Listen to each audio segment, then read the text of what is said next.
Hey, it's your guy Tyrrell back with the interviews. In today's video, we're going to briefly analyze the pros and cons of Arsenal's tactical setup in their 2-1 opening day win against Nottingham Forest. So in today's video, first we're going to focus on Arsenal's shape, then we'll shift to their activity in the wider areas, and lastly we'll focus on any subtle second half adjustments. So when we break it all down and we do look at the board, we have Arsenal starting in a 4-3-3 and Nottingham Forest in a 5-4-1. We did see some personnel changes from Arsenal given that there were some injuries, so Nketiah did start up front. Havertz played in a number 8 role with Odegaard just ahead of Rice, but the biggest surprise was Thomas Partey operating as an inverted fullback in the right back zone and Ben White and Saliba forming a center back partnership. So when you focus on how Arsenal attacked in this game and the major tactical storyline, it stems with their altering between two different shapes in terms of their build-up. So historically under Arteta, we're used to Arsenal shifting to a 3-2-5, and I would see Havertz and Odegaard pushing forward beyond the midfield bank to join the attack,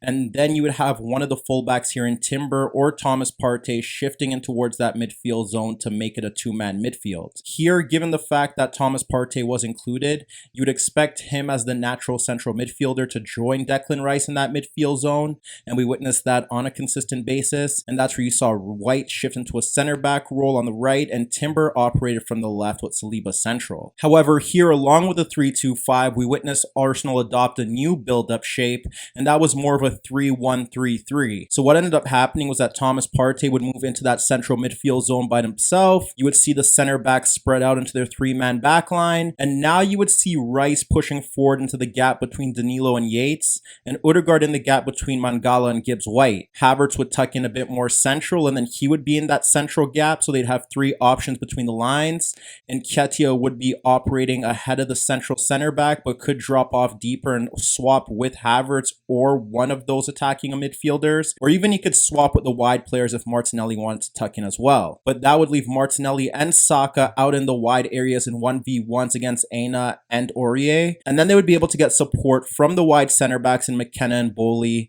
and it could get even worse if Danilo and Gibbs-White track back, or Yates and Mangala shift across as well. In this regard, even if that Nottingham Forest midfield was overloaded in central areas, they could simply pass off one of the attacking players to one of this wide center backs. For instance, if Rice pushed off Yates, then Bowley could pick him up, and then Yates could deal with Havertz and Mangala could deal with Odegaard, and vice versa. If Odegaard pushed forward ahead of McKenna, then Mangala could stick with Havertz, Yates could stick with Rice, and then Bowley would be the spare man to help with Nketiah or help Aurier double up against Martinelli. So in many ways, if Nottingham Forest wanted to press from the front, they could have the front three closing down the center backs, still have numbers in that midfield zone. If it was a 3-2-5, then they could simply have Yates and Mangala dealing with Thomas Partey and Rice, and then have Bowley and McKenna deal with Havertz and Odegaard. But if it shifted to more of a 3-1-3-3, even if they wanted to press high from that regard, they could close down the center backs, have one of the midfielders close down Thomas Partey,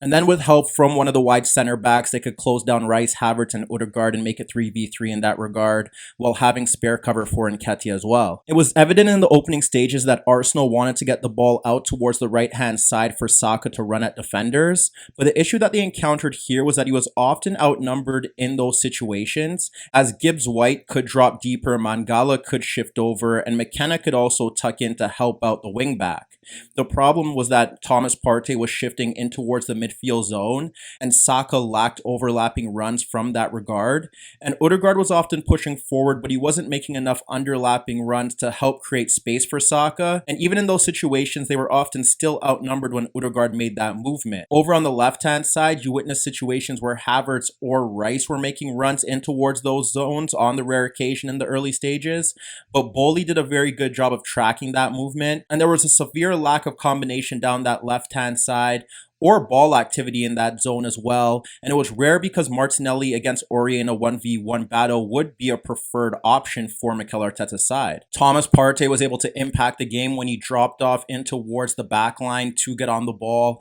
or in that midfield zone where he'd be able to split the midfield bank and play passes in towards Havertz, Rice, or Odegaard between the lines so that they could slide the ball out in towards the wider areas for Martinelli and Saka. But when you look at Arsenal's best and worst moments out in those those wider areas. For Saka in particular, when he received that ball with no support on the underlap or the overlap, he was often losing those battles in the 1v1 against the wingback, or he was forcing square passes out towards his teammates and then they would lose possession. And we witnessed that on a few occasions where he played the ball in towards Odegaard on one occasion, and on the other occasion it was Odegaard dummying the ball and it fell towards Thomas Partey and he was dispossessed as well. Arsenal's best moments down that right hand side and the ones that led to the corner kicks for their goal ended up seeing Thomas Partey push forward as a right back and combine with Saka and Odegaard, or Ben White making overlapping runs for Saka or Odegaard down that right side, and then them playing pullbacks that led to corner kicks, or those combinations leading to playing each other into legitimate goal scoring positions,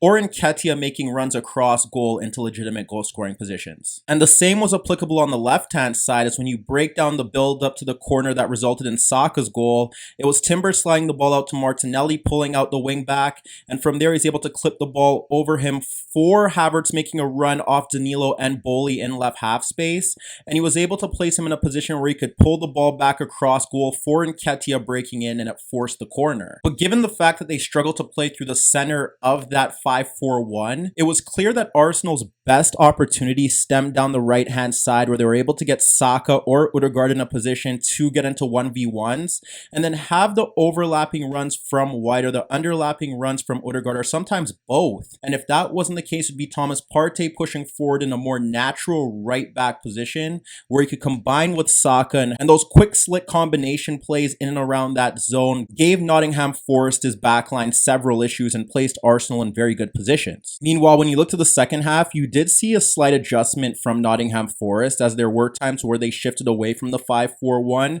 and that was an attempt to have that midfield trio man mark Havertz, Odegaard, and Rice, as Rice was now often in that inside left position and Havertz was in that central role and often floating across the pitch. From there, you'd have two players in between Thomas Partey, and one could step towards the center back on the ball, and then the other could stick with Thomas Partey and then be prepared to shoot forward if the ball was played across the back line. That resulted in Rice and Odegaard receiving the ball on the outside of that midfield trio to help push Arsenal forward, but Arsenal encountered the same issues. Saka was often getting into 1v2s and struggled to get the better of them, and then even Martinelli was now getting the ball in that position and they were forced to receive the ball with their back to goal and play it backwards, and there were rare occasions where they attempted to bypass the 1v2 with their dribbling and they failed to get by the defenders. And to no surprise, Arsenal's best created chance within that second half stemmed with an overlapping move down the right hand side, and it was Havertz being held up in a 1v2 and Odegaard making that overlapping run to create some space for Havertz to pick out Rice at the edge of the box, and it was simply that reoccurring move that allowed Havertz to pick out Rice and place him in a legitimate goal scoring position,